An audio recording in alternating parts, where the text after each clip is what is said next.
sir, Mr. Ducksworth. Thank you very much, Mr. Ducksworth.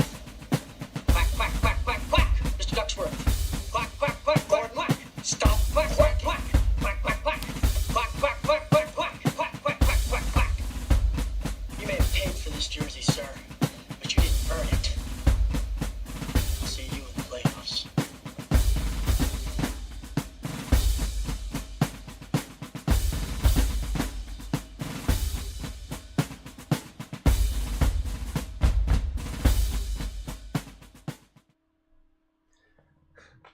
I don't know why that says tracking quest across there. Sorry, having a technical situation here. Let's get rid of that. Hello, Buckeyes. Today is New Year's Eve, a day before, almost 24 hours before we take the field against the Oregon Quackers. Oh man, I'm having a lot of fun here. I hope everyone else is having fun. College football's been pretty exciting. Today, all the Bama fans that did some talking about OSU, you just lost to Michigan's backups. So I don't want to hear it. We lost to their starters. You lost to their, well, there were a few backups in the secondary. I got to be real, but you lost to Bama's backups overall, or I'm sorry, to Michigan's backups overall. So take that. I don't know. I'm trying to take the wins I can. But last time I talked to you, we were gearing up for the Tennessee game, and I was nervous, as many Buckeye fans were nervous, because they're a better version of Michigan in many ways, and Ohio State did not disappoint. For the first time this season, we saw the team that we knew was there, but just never showed up on the field, never translated. None of us Buckeye fans were sure why, but it is what it is. It doesn't matter. We're in the playoffs, and now it's here. So many of us are pretty excited about the upcoming game against Oregon.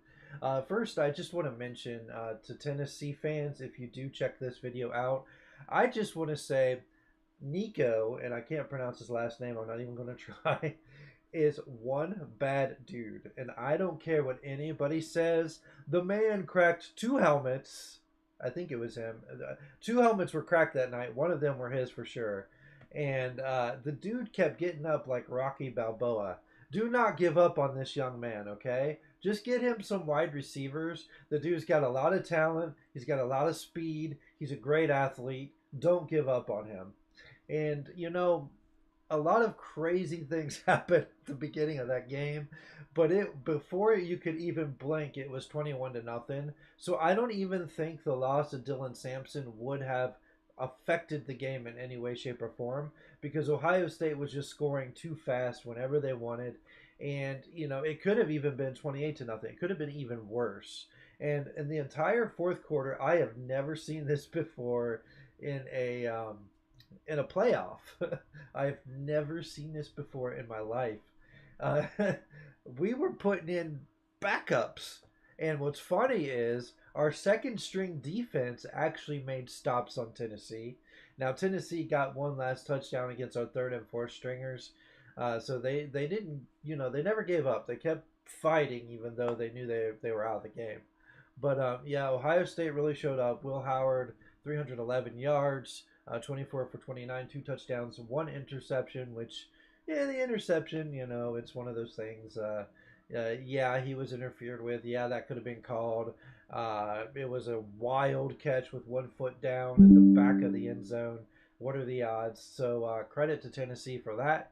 Trevion Henderson had 10 carries for 80 yards. And Jeremiah Smith had 6 receptions for 103 yards. That's insane. Imagine if we would have decided to target him some more.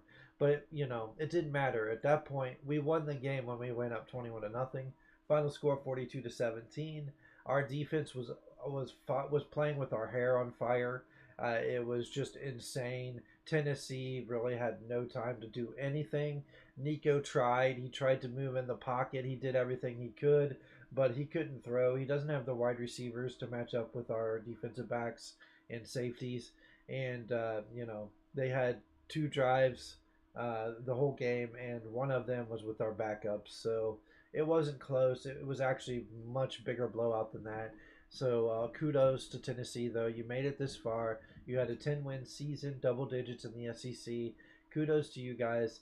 I know you're not feeling great, but you made the playoffs, the inaugural 12-team playoff, and that's a huge, victory for your fans. And your fans were amazing. They showed up in high numbers, not as high as ESPN said. That was highly exaggerated, okay? But I mean, it was more fans than typically shows up at stadiums, which is how it should be in the playoffs, okay? If we're going to have home games in the playoffs, the visiting team does deserve to get access to more tickets. Okay, so I think that's fine. But yeah, uh, I'm sorry, Jackson, our offensive lineman, um, he said that when they were coming out to practice before the game, that that Tennessee fans started booing at them, and it actually made the team angry that they did that. And so, thank you, Tennessee fans, for helping make our team even more angry than they already were, because they sure did play like it.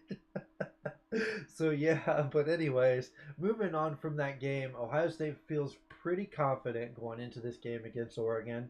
This will be a rematch, obviously. Anybody that has a pulse probably already knows that. But coming up to this rematch, a couple things have to happen differently than what happened before. Uh, and, I'll go over those in a second. But first, I do want to talk about what's going on in some of these bowl games because it's pretty wild. The Big Ten's actually showing out pretty well. USC beat a Texas A&M team that was one win away from the SEC championship game. Obviously, they lost to Texas, but they were one win away from the SEC championship game, and a very mid USC team beat them. Now I know there's a lot of players that aren't playing in bowl games. It's really hard to assess those games sometimes, but it's just wild that USC beat two SEC teams this year, and that was pretty cool. So the playoff field that we have is going to be a lot of fun. Of course, tonight we have Penn State versus Boise State. Um, I really don't think that game's going to be that close. However, it could be a little low scoring just because of the way that Penn State likes to play. They're kind of like the style that Nick Saban's Bama teams used to like to play. They're not aiming to score 50 points really. They want to run clock. They want to get touchdowns. They want to get a lead. They want to keep running clock. They want to methodically go down the field. They want to get turnovers. They're not really a high-scoring team, so it could be a little closer than a lot of people might expect. Of course, if Boise State is able to run the ball, it could be even closer than the line. I think the line's at like 12.5. I think it is. I don't know if it's moved, but I expect Penn State to fully cover that. I don't think Boise State can throw the ball, and Penn State is built to stop the run, so that's a huge problem. But maybe Boise State will surprise me. But in my opinion, I think Penn State covers that line. I think that they win. It may be bigger, like 20 points. Again, there's a few things that could change that around, but that's my pick, anyways. Of course, the other game that's before our game tomorrow is Texas versus Arizona State. Just watching the way that the Big 12 has performed. Wait, Arizona State's in the Big 12 now, right? Yeah, they moved from the Pac-12 to the Big 12. Hard to keep up with all these changes. The way the rest of the Pac-12 is playing, or the former Pac-12 teams are playing, um, that are in the Big 12, just the way the Big 12 in general is playing, I don't think the game's going to be close. I always root on underdogs when it's not my team, but I don't see them coming close to Texas. I think Texas's defensive front and their defensive backs are too good for Arizona State to throw the ball, and being one dimensional with Scadaboo as good as he is a bad situation for Arizona State. So I fully expect Texas to cover. Um, and before I get to our game, I'm going to actually skip to the later game, the game after ours, Notre Dame versus Georgia tomorrow. This is the late game, the last game of the second round. So this game is actually highly intriguing because teams are built kind of similar. I don't, with Beck, I think Georgia would have the throwing advantage over Notre Dame, but I think Notre Dame, regardless, has the running advantage. So my biggest question is, can Notre Dame run the ball on Georgia? I think they can, and I do think that they will. And I think they'll just throw in just enough throws to get on the board. The big question is will Georgia make a late game rally to win the game like they've been doing all season? And that's the big question. Can Notre Dame physically outlast Georgia?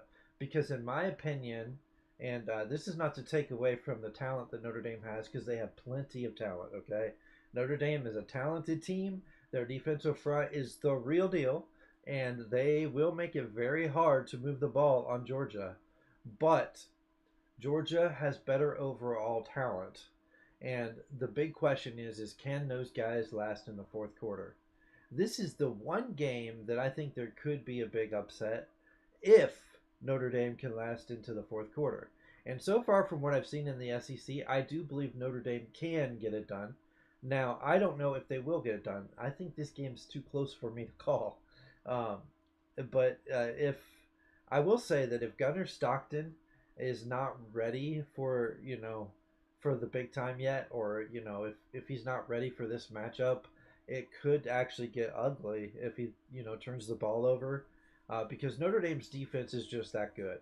So I I think Notre Dame's going to win a close game. I really do. And I think Notre Dame advances against Penn State. I think Notre Dame versus Penn State will be the next round. That's my prediction.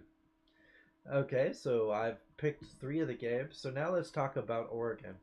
As you know, as everybody knows, Ohio State and Oregon matched up in Autzen. Uh, it was a final score of 31-32. The Ducks got a 1 point victory. And if you just look at that, you're like, okay, that was a close game. Okay, and Ducks fans feel confident because that was a close game. They feel like there were drives that they could have, hit the pay dirt and made it even a wider margin. But us Buckeye fans also feel the same way.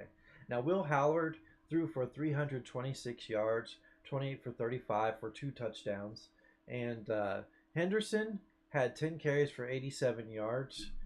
He also had some passing yards thrown in there. He had a really good game, but in the second half he was shut down. And Jeremiah Smith had 9 receptions for 100 yards. I think that we should actually throw to him a little bit more in this game than we did in the last one. But here's the thing about this game. This game was fluky. It was wild. It was crazy. There were just some strange things that kept happening in the game. For instance, you know, we're driving down the field, and Will Howard is close to scoring, and all of a sudden he fumbles, and we don't get the touchdown, and it's and you're just like, well, what happened? Like, and then Quinshawn Judkins. He didn't have a great game in that game, but he had the ball, and it looked like he was about to go get a touchdown. And, the Oregon defender knocks the ball out of his hands, and we lose our score that we were going to get there. Those 2 turnovers. But in addition to that, we had 3 offensive linemen get injured in the game, and 1 got knocked out for the season. I think 2 of the offensive linemen did come back in the game, but they were obviously dinged up. Okay. In addition to that, we had a strange pass interference call. I think that the guy flopped and sold it a little more than it was. It being what it is, though, it was called, and it cost us yards. And of course, the game ended with Will Howard going down. It would have been in field goal range. And from the looks of the clock, I would argue that there was 1 second left when he downed it, and then they called timeout. And we should have at least had a chance to kick a field goal. But all of a sudden, you see everybody walking off the field, the refs walking off the field. They're shaking their heads, no, we're not even going to look at it. Game's over. It was a strange game. In addition to that, Autzen Stadium, the way it's built, the crowd is just off of the field and, 5 yards off the field. That makes it a loud stadium. So they had all of the fans. They had, a lot of things bounce their way. And I'm not making excuses. I'm just saying that's what happened. And that gave them a 1-point victory.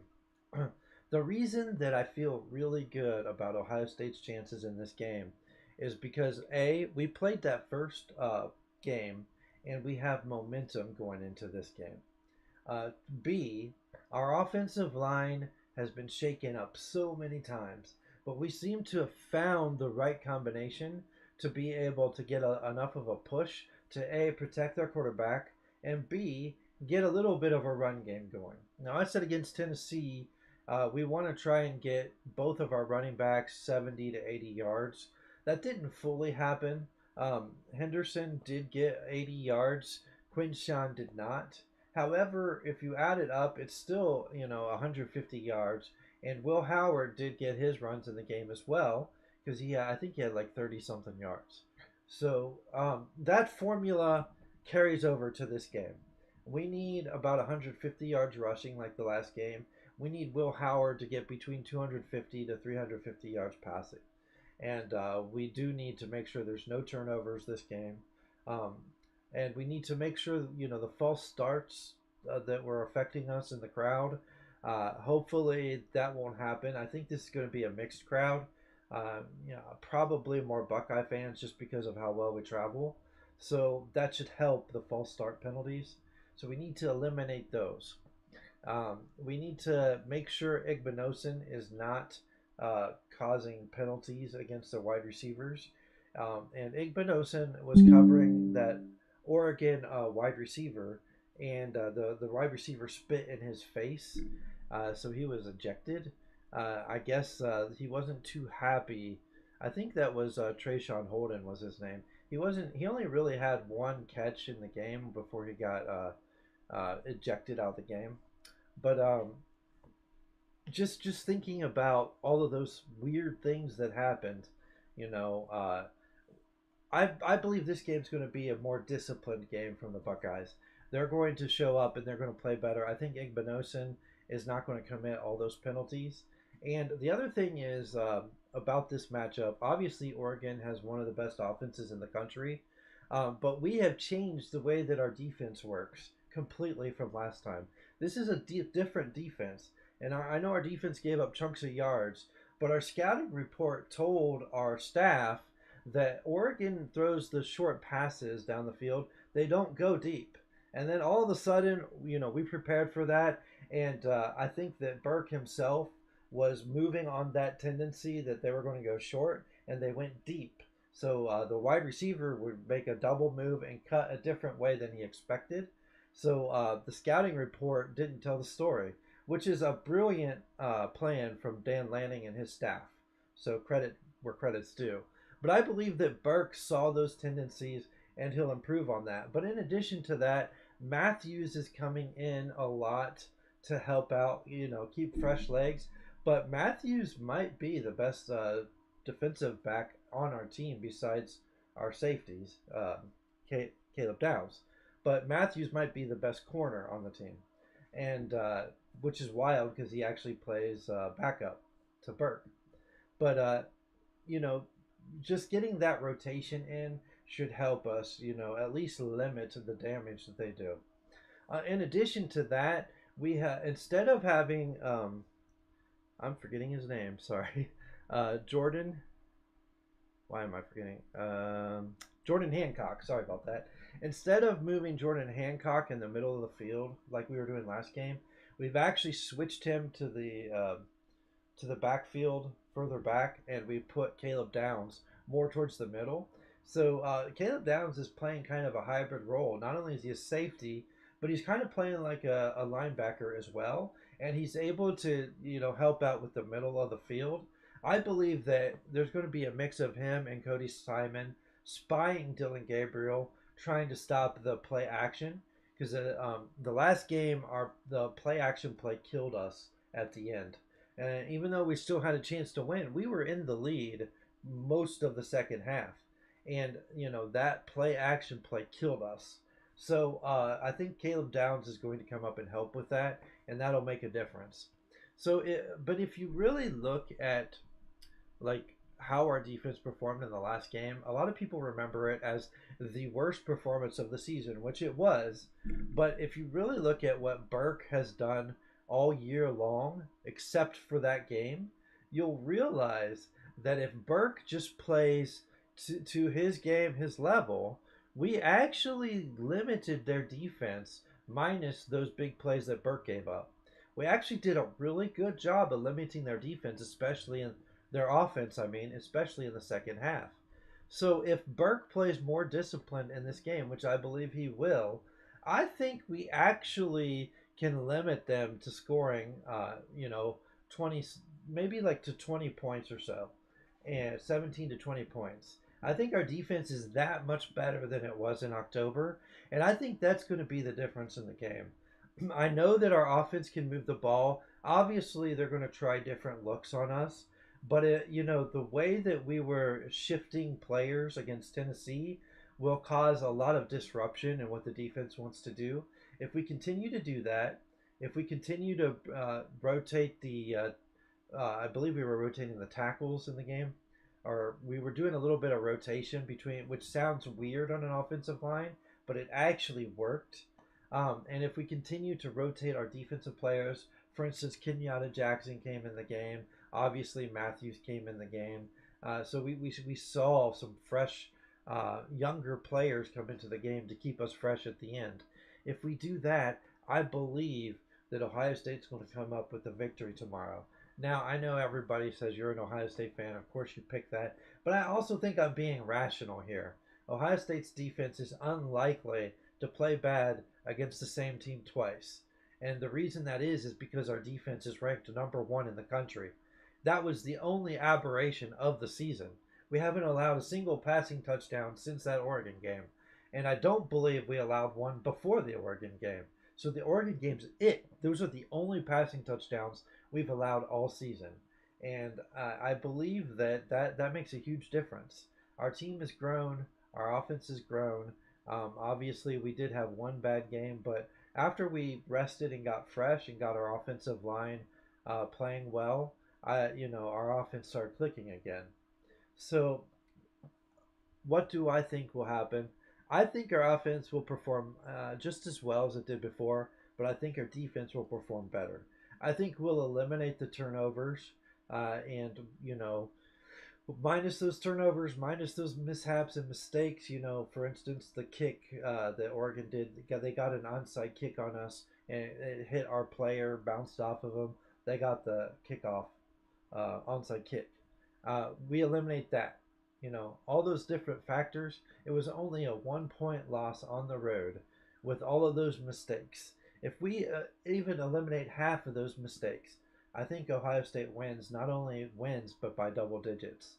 Okay, so this is a big game. This is the Rose Bowl. Our fans show out in the Rose Bowl. They have statistics, or historically anyways.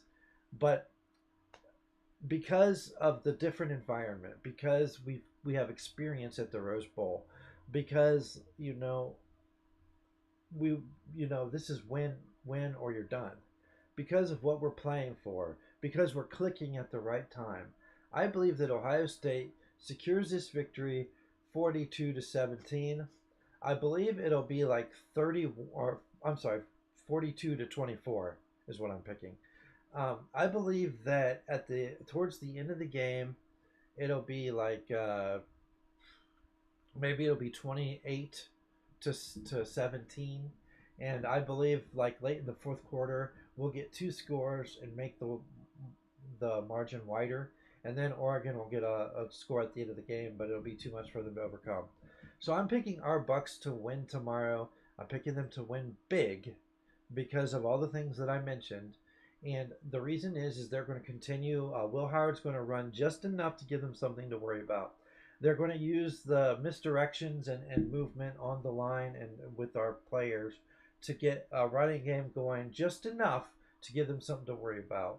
And they're going to throw it over the top just a few times to soften that defense up. Ohio State 42, Oregon 24. That's my pick. Hey, what is everybody? If you watch this video, please like, subscribe, leave a comment. I like interacting with people. I know nobody really knows about me yet, but I want to hear what you have to say. If you're an Oregon fan, tell me why I'm wrong. That's okay. That's the fun of college football. And when you tell me why I'm wrong, tell me what you think Oregon's going to do to prove me wrong. Interact with me. Tennessee fans, interact with me. Tell me, what you think about next season, how next season looks. You feeling pretty good about next season? Or any fan, come on in and talk to me, and hopefully we can all have some fun. But anyways, Buckeyes win big. Moving on to the next round, I believe they'll be playing Texas next round. That's my prediction. Anything can happen, but that's my prediction. Thanks everybody for tuning in. Like I said, I'm a small channel. Barely anybody knows about me. So if you give me a like and a subscribe and you comment, it really would help me grow. Thank you very much. Have a great day and go